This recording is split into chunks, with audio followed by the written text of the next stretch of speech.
Hey everybody, it's me, Steve Schnee, and you are watching the CD Junkie. On this episode of the CD Junkie, I'm going to talk about a British post-punk band by the name of The Sound.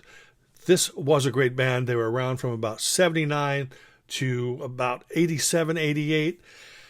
And they put out some of the most intense and wonderful post-punk sounds. Now, when I say wonderful, I don't mean it was happy and joyful.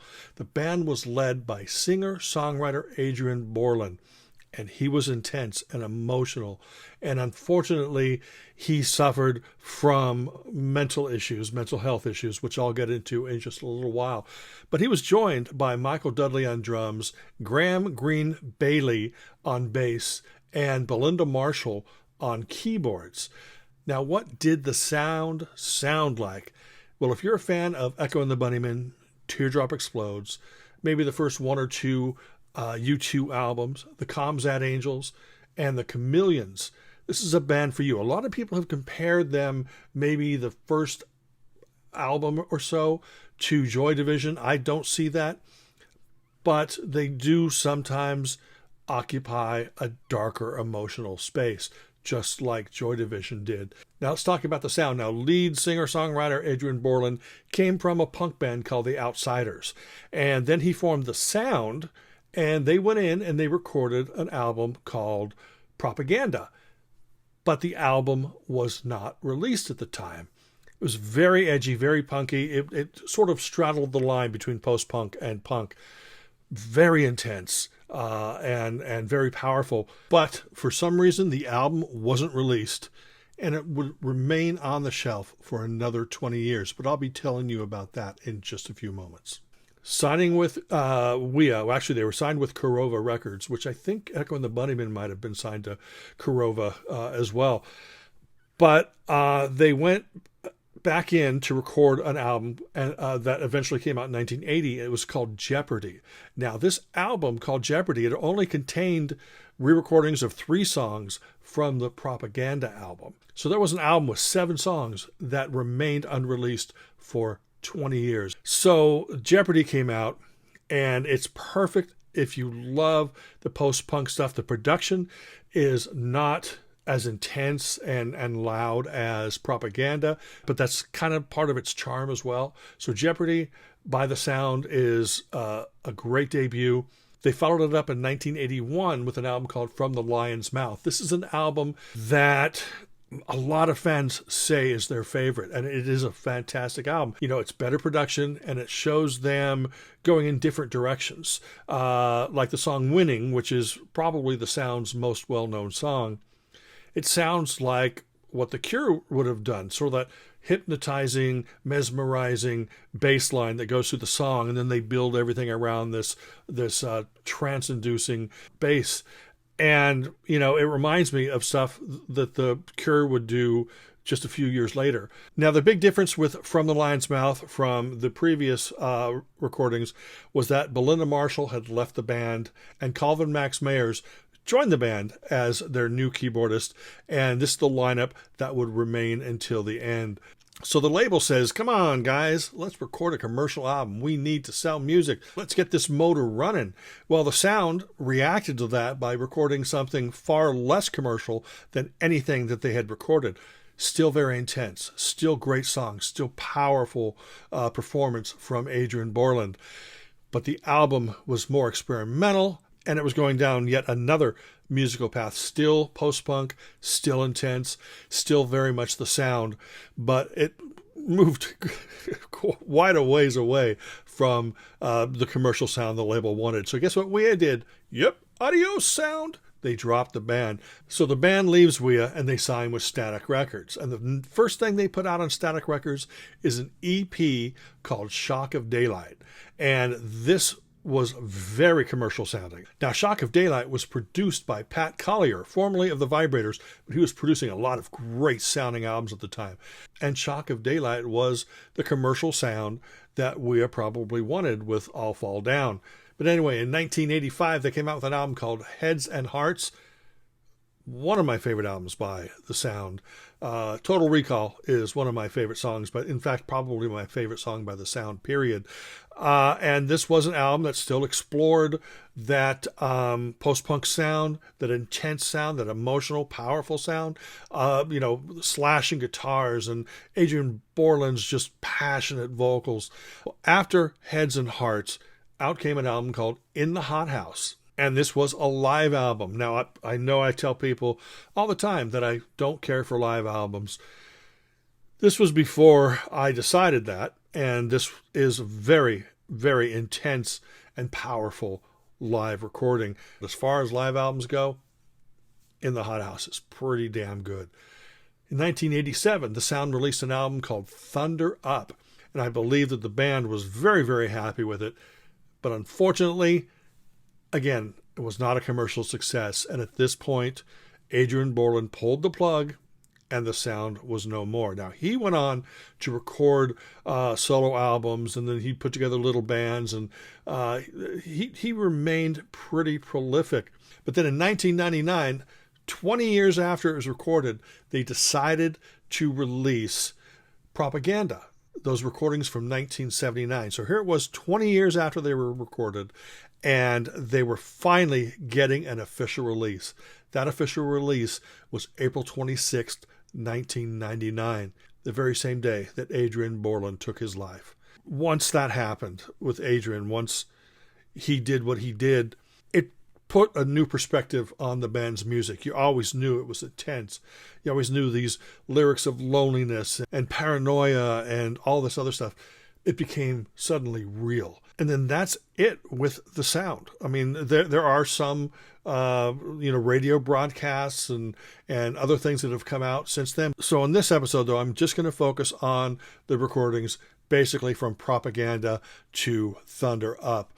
And all of these recordings are contained on 3 different box sets. Now, this one here is the only one that's still in print. This is the Static Years. And these 2 CD box sets here span their entire career. It's got the We stuff in one box and the Static and other labels on another box. I'm going to go through those CDs right now and show you the albums. Hopefully, you'll be able to find some of these on vinyl during your searches out there. You can track down these box sets. I believe all these albums were released individually on CD. I highly recommend this band if you are into the post-punk scene. So why don't you sit back, relax, take a look at this, and I will see you on the other side. This is going to be The Sound's discography in 3 easy box sets, but let's focus on these 2 first. I'm going to dig into the second box set because it contains an album called Propaganda, which was released after the band had split, but it was actually their first recordings from 1979, an unreleased album. So let's now start getting into this chronologically. With this box here, the first album I'm going to feature is an album called Jeopardy. It's produced by Nick Robbins and The Sound, came out in 1980. And this was released, no, maybe it wasn't released in the U.S. This was not released in the U.S. This is an album that everybody seems to cite as their favorite, called From the Lion's Mouth, came out in 1981, produced by The Sound and Hugh Jones. This was an album called All Fall Down from 1982. This was an album that was supposed to be a commercial album, but the band decided to go against the label's wishes and make it as esoteric as possible. And this box set also contains BBC recordings. So that is, each of the albums have bonus tracks, as you can see there. And that's a great box set. The second box set here continues their career, and this is after they left Wea, and then they went over to the Static Records label, which was a great label. Shock of Daylight EP, this actually was released in the U.S., I believe. It's just 6 tracks. Heads and Hearts, a great record, one of my favorites by them. A lot of fans don't hold that up as their favorite, but it's pretty incredible. This is an album called In the Hot House. It's a live album, and it may have been a double. Gosh, I don't remember. And then their final studio album was an album called Thunder Up, came out in 1987. Fantastic album. I believe the band members think it's one of their best. So That is actually the band's entire career. The first box and then this one. You can see there's a bunch of bonus tracks on there as well. But there is a third box. Now, those two boxes are now out of print. There is a third box here called The Static Years. And it features everything on this can be found in the previous box set, but the box set has a little bit more music in it. But this is more focused on just a certain part of their career. And again, a nice booklet. But the albums don't have bonus tracks. Now, this is Shock of Daylight. That's the EP. That's all it has on it. Heads and Hearts, same thing. Doesn't have any bonus tracks, but a fantastic album. This is the live album, but they actually put it in a gatefold as the original album came out. And then it also has a disc called New Way of Life, which is the same demos that were found on the Shock of Daylight EP on the previous CD box. And then this collection here, which is called Blood and Poison, is a collection of non-album tracks. It's a little bit confusing that all this stuff is contained in this box, but this box has more. But this is the complete sound catalog, studio albums plus a live album in one fell swoop. Well, now that I've shown you these box sets and these albums, let me play you some music by The Sound. I have put together a medley featuring snippets of 2 songs from each of these albums. So sit back, relax, give this a listen, and I will see you on the other side.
Some light on your cold floors,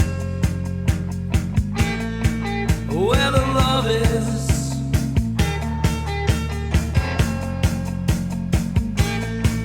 where the love is, where the love is. Counting the days towards our new construction, moving mountains by compulsion. The impulse that shocks us out of our long-term decision.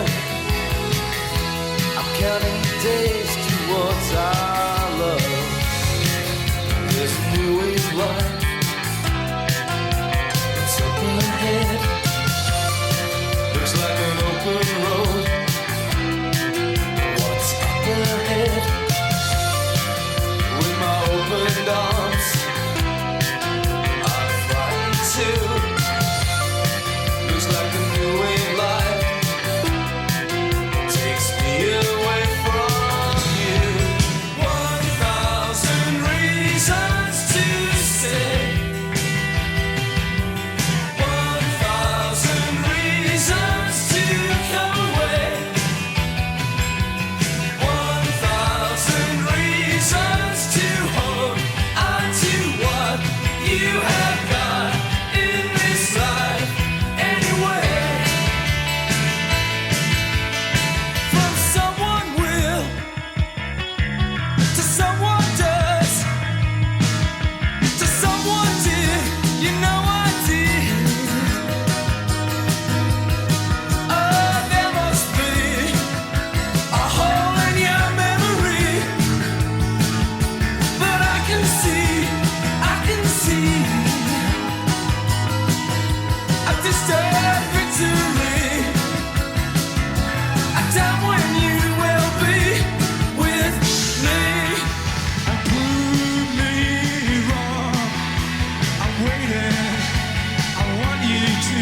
There's a logic to a lonely life, away from all I've known.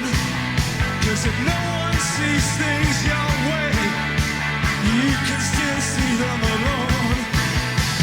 Prove me wrong, I'm waiting. Now you and I found myself in the hot house. I found myself in the hot house. It makes me sad to see what's happening in your life. Wouldn't it be just like me to go down there with you tonight? But I've asked myself this question, and it's once too many times. And it's why do I try? Why do I try? Why do I try? Why do I even try? I'm leaving you behind. Well, nothing is coming my way, and nothing's going right. But I know that will all change when I can trust again, and when I start to feel all my wounds begin to heal. I felt the hand of love. I felt the hand of love. I felt the hand of love.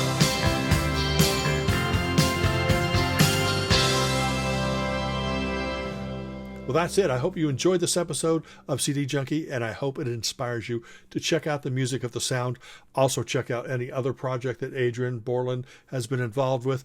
And I appreciate you taking the time to watch this video. Remember to like, comment, share, subscribe, to ring that bell for future notifications. And until the next time, remember me. I'm Steve Schnee, the CD Junkie.